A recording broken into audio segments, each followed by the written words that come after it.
Nous allons voir maintenant un nouveau tutoriel sur donc, les traitements comptables sur le rapprochement bancaire. Alors, nous allons voir deux tutoriels sur le rapprochement bancaire. Un qui va s'appeler le rapprochement bancaire manuel, que nous allons voir maintenant. Et ensuite, nous allons voir un deuxième tutoriel sur ce qu'on appelle les rapprochements bancaires automatiques, où vous allez voir l'intégration d'un relevé bancaire de votre banque, et dès que vous l'aurez intégré, eh bien lui, il va le transformer en écriture comptable. Le premier donc tutoriel que je vous propose est le rapprochement de bancaire manuel, c'est-à-dire qu'en fait, vous allez saisir donc toutes vos écritures de banque sur EBP Compta, et tous les mois, vous allez en fait pointer vos écritures par rapport au relevé bancaire que vous allez recevoir. Et donc ensuite, il va avoir en fait ce qu'on appelle un écart entre ce qui a été rapproché et non rapproché. Alors, pour effectuer un rapprochement bancaire manuel, bien sûr, il faut avoir créé sur le plan comptable un compte 512, et il faut aussi avoir indiqué dans les informations société que au niveau du rapprochement bancaire, vous souhaitez faire un rapprochement bancaire par compte. Donc cette option en fait se trouve dans le menu ici paramètres. Vous voyez, donc je clique en bas sur les petits symboles, et ensuite dans ici Open Guide, vous avez information société. Ensuite, il faut bien vérifier que ici, vous voyez sur la fiche compte, au niveau du rapprochement bancaire, ici, vous souhaitez indiquer par compte. Donc ça, c'est très important puisque je vous déconseille d'indiquer par journal.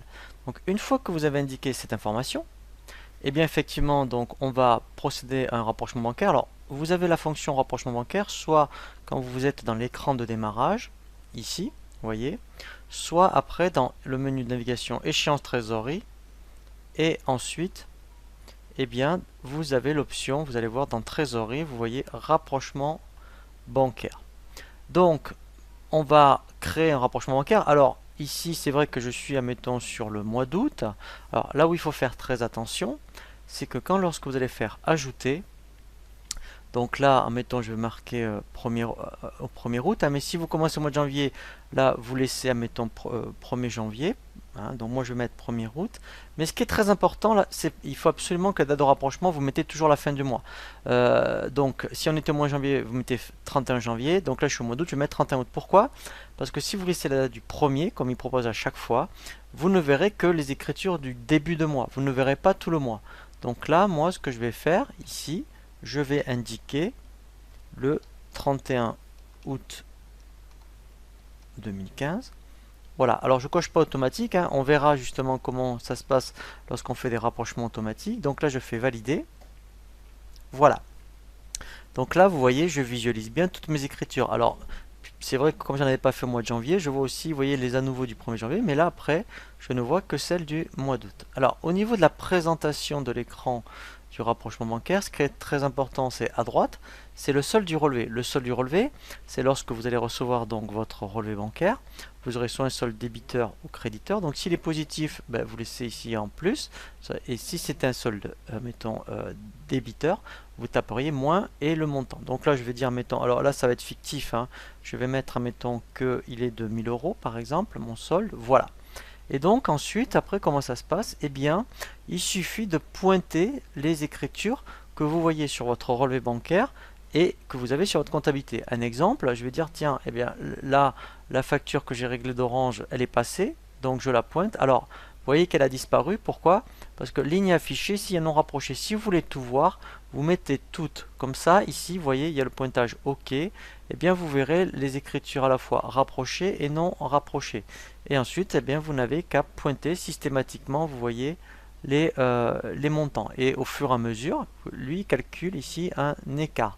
Donc, le principe, hein, du rapprochement bancaire en lui-même n'est pas très compliqué. Alors après, ce qui peut être intéressant aussi, c'est qu'au lieu de OK, moi je vous conseille plutôt de mettre le numéro du relevé bancaire. Donc si admettons c'était le numéro du relevé, donc ça c'est quand vous le recevez, hein, 123, au moins quand vous pointez, et bien en fait par exemple, vous voyez, voilà, vous avez au moins le numéro du relevé.